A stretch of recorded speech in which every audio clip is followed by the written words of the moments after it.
तो हमारे सनातन में स्त्री को भगवान के तुल्य, मतलब नारी के तपस्या को, नारी के योगदान को, नारी के त्याग को किसी ने समझा है इस धरती पर तो सनातनियों ने समझा है नारी को।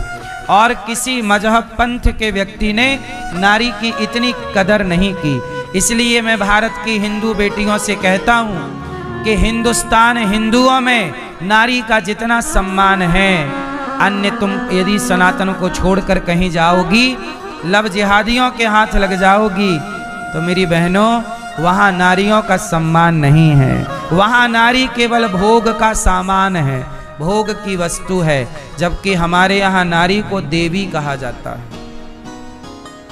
हमारे यहाँ नारी को देवी कहा जाता है। इसलिए नारी का सम्मान हर पुरुष को करना चाहिए, क्योंकि नारी है।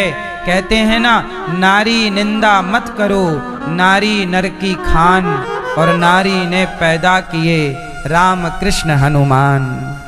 नारी ही है जिसने हनुमान जी को जन्म दिया, नारी ही है जिसके कारण प्रभु राम आए, प्रभु कृष्ण आए। नारी ना होती तो कृष्ण के आने का रास्ता क्या होता। इसलिए नारी के ही रास्ते से आप और हम सबका जन्म हुआ है।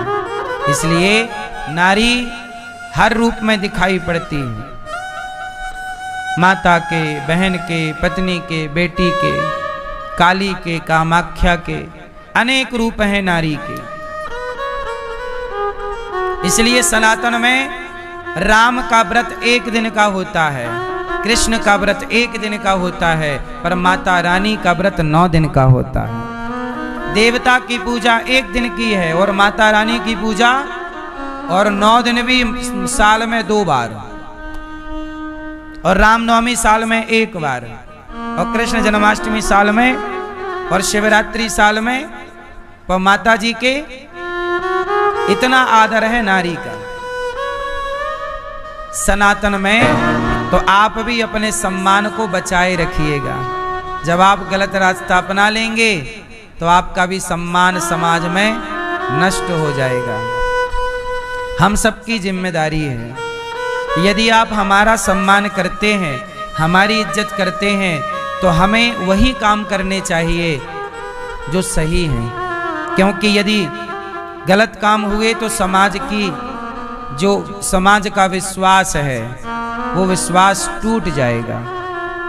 जैसे कोई साधु संत गलत काम कर लेते हैं, तो एक संत कोई गलत काम करता है तो सारे संतों को बदनामी का सामना करना पड़ता है। समाज की बातें सबको सुननी पड़ती हैं। एक ने गलत किया और सुनना सबको पड़ता है। ऐसे ही आप जहां हो उस मर्यादा को, उस गरिमा को आपको बनाए रखना है और बचाए रखना है। इसी से सनातन बचेगा। सब लोग अपने अपने गरिमा को बचाए रखें। पुरुष भी अपने गरिमा को बचाएं, स्त्रियां भी अपनी गरिमा को बचाएं। सबके लिए जो जो कर्तव्य सनातन में बताए हैं, अपने अपने कर्तव्य का पालन करें।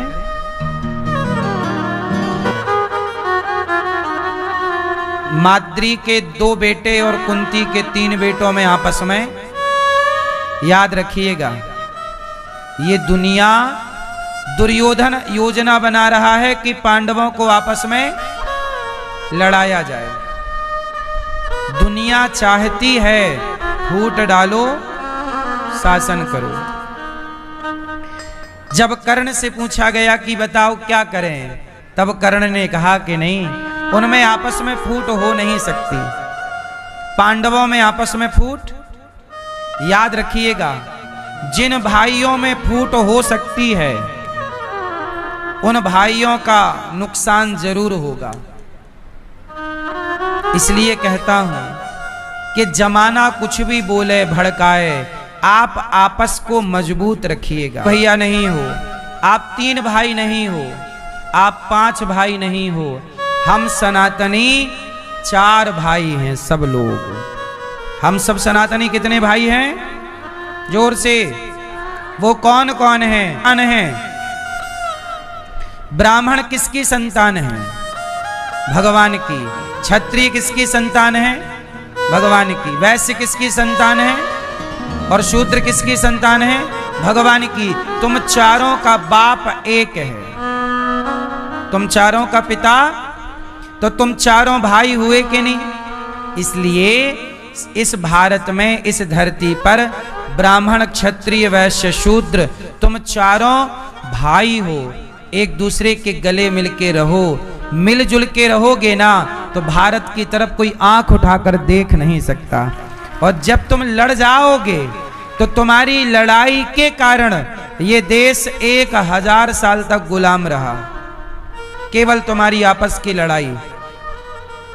एक राजा, आपने सुना होगा पुराने राजाओं का इतिहास, जब हल्दी घाटी का युद्ध चल रहा था, महाराणा प्रताप जब हल्दी घाटी का युद्ध लड़ रहे थे, उस समय राजस्थान के कुछ राजा, इस देश के कुछ राजा मुगलों का साथ दे रहे थे।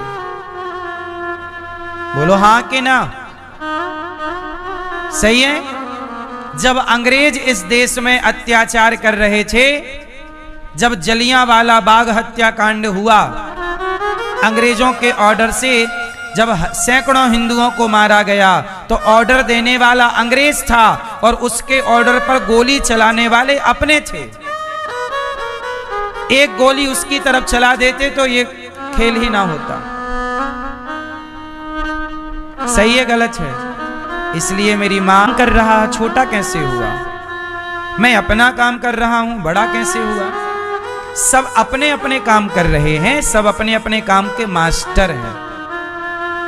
डॉक्टर अपना काम कर रहा है, इंजीनियर अपना काम कर रहा है, जज अपना काम कर रहा है, सबके काम हैं। सनातन इतना बड़ा था, इसकी व्यवस्था बनानी थी तो सनातन को 4 भागों में डिवाइड किया। ब्राह्मण, तुम्हारा काम है पढ़ना पढ़ाना, वेद पुराण शिक्षा तुम संभालना। क्षत्रियों को तलवार दे दी, देश की अखंडता एकता को तुम बनाना और दुष्टों को मारना।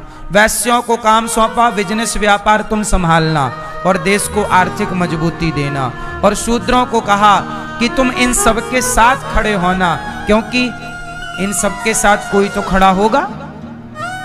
इसलिए बिना भेद के हम भारतवासी सारे सनातनियों को गले लगाएं। यदि नहीं लगाओगे तो आज हमारी एक मैया प्रश्नोत्तरी में बता रही थी, बिहार से आई थी, कहा मैया ने कि हमारे गांव में ईसाई लोग आए और गांव के लोगों को भड़काकर उन्होंने सबको ईसाई धर्म में ले गए, धर्मांतरण करा दिया, धर्म परिवर्तन करा दिया। जब आप अपनों को गले नहीं लगाओगे और कोई मुसलमान आके कह दे हिंदू से कि भाई मैं तुम्हारा हूं, ईसाई आकर कह दे तो हमारे हिंदू भाई को कन्वर्ट करके गया, तब हिंदू जागा। क्यों? बात सही है गलत है? लेकिन जिस दिन तुम संगठित हो गए तो ममता मैया को खदेड़ दिया कि नहीं? बोलो हां। फिर घुसपैठियों को खदेड़ दिया कि तुम्हारे संगठित होने की देर है। तुम सनातनी संगठित तो हो जाओ, तुम्हें कोई जीत नहीं सकता। तुम इसलिए हार जाते हो क्योंकि तुम आपस में बटे हो, जातियों के नाम पे बटे हो, ऊंच नीच के नाम पर बटे हो। और बांटने का काम किसने किया? नेता। पहले काम अंग्रेजों ने किया बांटने का, फिर मुगलों ने, अंग्रेजों ने, अब नेता लोग बांटते हैं जातियों के नाम पर। इसलिए सनातनियों हमें बटना नहीं है। यदि बट जाओगे ना तो फिर वही खतरा है जो था। आज भी खतरा टला नहीं है। जैसे आप लोगों ने बोला कि हमारे 2 भाई हैं, 1 हैं, और मुसलमानों से पूछो तुम्हारे कितने हैं, उनके 10 भाई हैं, 5 हैं, 15 हैं, 20 हैं। उनकी संख्या 10 गुना बढ़ रही है और तुम्हारी केवल 1 गुना 2 गुना। एक दिन जब उनकी आएगी तो फिर तुम रह पाओगे? कश्मीर में जब उनकी संख्या ज्यादा हुई तो भाग गए कि नहीं कश्मीरी हिंदू? खदेड़ दिए गए? बोलो हाँ। जहां जहां संख्या बढ़ेगी विधर्मियों की, वहां से हिंदुओं को भागना पड़ेगा। ये इतिहास गवाह है। आप देख लो उलट पलट के इतिहास को। सही है गलत है? इसलिए आंख बंद कर लेने से संकट टल नहीं जाएगा। मोदी जी को जनसंख्या नियंत्रण, हमारे यहाँ माताओं में आज तक मैंने किसी माता से जात नहीं पूछी, सबकी सेवा करी है। गौरी गोपाल में रसोई बढ़ती है, बिना जात पूछे सबको भोजन मिलता है कि नहीं? एक लाइन में लगकर सब खाते हैं कि नहीं? कितने लोगों ने देखा है इस बात को? कोई भेद है?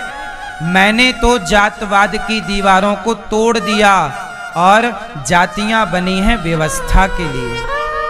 जातियां किसके लिए हैं? व्यवस्था के लिए जातियां स्वीकार हैं, लड़ने के लिए जातियां स्वीकार नहीं हैं। ठीक है? किस किस को बात समझ में आई? क्या समझ में आया? जातियां क्यों बनी हैं, जातियां कैसे बनी हैं, वो भी मैं आपको बताऊं। जिसने लोहे का काम शुरू किया उसे लोहार कहा गया। जिसने मिट्टी का काम किया उसे कुम्हार, कुंभ मतलब घड़ा, जो कुंभ मतलब घड़ा बनाने का काम करे उसे कुम्हार रहेगा। इसलिए संगठित होकर आप राष्ट्र की सेवा में लगो। सही है ना मेरी माँ कि गलत हम बोल रहे हैं? तो आज से कितने लोग भेदभाव मिटाकर सबसे प्रेम, हमारे सनातनियों से प्रेम, क्या छोटा क्या बड़ा, क्या ऊंचा क्या नीचा। लोग कहते हैं कि जातियां ब्राह्मणों ने बनाई हैं। लोग कहते हैं कि जातियां, अरे ये बताओ जातियां ब्राह्मणों ने बनाई, आपको लगता है कि जातियां ब्राह्मणों ने बनाई हैं? अच्छा ये बताओ, ब्राह्मण कृष्ण की पूजा करते हैं कि नहीं? बोलो हाँ। तो बताओ, आज के हिसाब से बोलूं, वैसे भगवान की कोई जाति होती नहीं, फिर भी बताओ भगवान कृष्ण किस जाति के हैं? बोलो, यदुवंशी हैं? बोलो हाँ। यदि ब्राह्मणों ने जातियां बनाई होती तो भगवान को यादव क्यों कहा होता? भगवान को ब्राह्मण ना बता दिया होता कि कृष्ण भगवान है?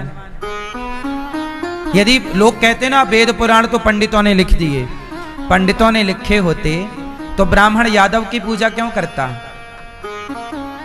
ब्राह्मण क्षत्रिय राम की पूजा क्यों करते?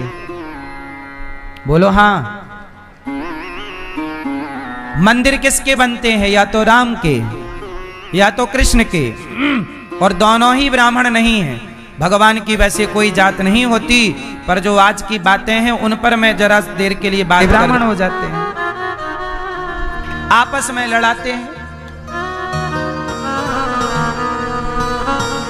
जय भीम का नाम लेकर के कुछ भीम भक्त जो हैं हमारे भाई, वो ब्राह्मणों को गालियां देते हैं कि ब्राह्मणों ने ये किया। अरे ब्राह्मणों ने तो, एक ब्राह्मण ने ही अंबेडकर जी को अपना नाम दिया था। भीमराव अंबेडकर जी का अंबेडकर नाम किसने दिया? अंबेडकर ब्राह्मण सरनेम है, अंबेडकर ब्राह्मण सरनेम है। एक ब्राह्मण ने ही देखा कि ये भीम नाम का लड़का अच्छा पढ़ता है, बेटा आज से तू मेरे नाम से जाना जाएगा, अंबेडकर सरनेम अपना दे दिया। और एक ब्राह्मण ने देखा कि अंबेडकर बहुत योग्य हैं, तो अंबेडकर जी से एक ब्राह्मण ने अपनी बेटी का विवाह कर दिया। अंबेडकर जी की 2 पत्नियां हैं, उन 2 पत्नियों में एक पत्नी अंबेडकर जी की ब्राह्मण है। क्यों दिया? ताकि ब्राह्मण ये चाहता है कि हमारी तुम्हारी लड़ाइयां जो आपस की है ना, ये समाप्त हो जाएं।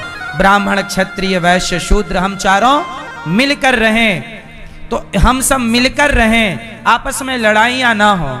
इस बात को ध्यान में रखकर किसी ब्राह्मण ने अपनी बेटी त्रिमंडन जी को बनाया गया। मंडल या मंडन ऐसा कुछ सरनेम है, बनाया गया।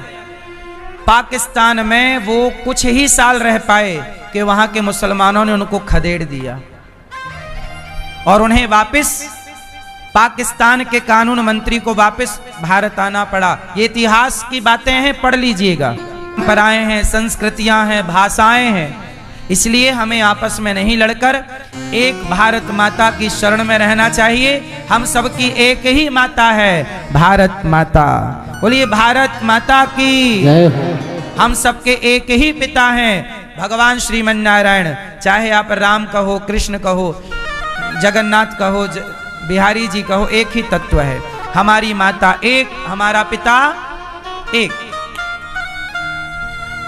इससे भारत में एकता आएगी।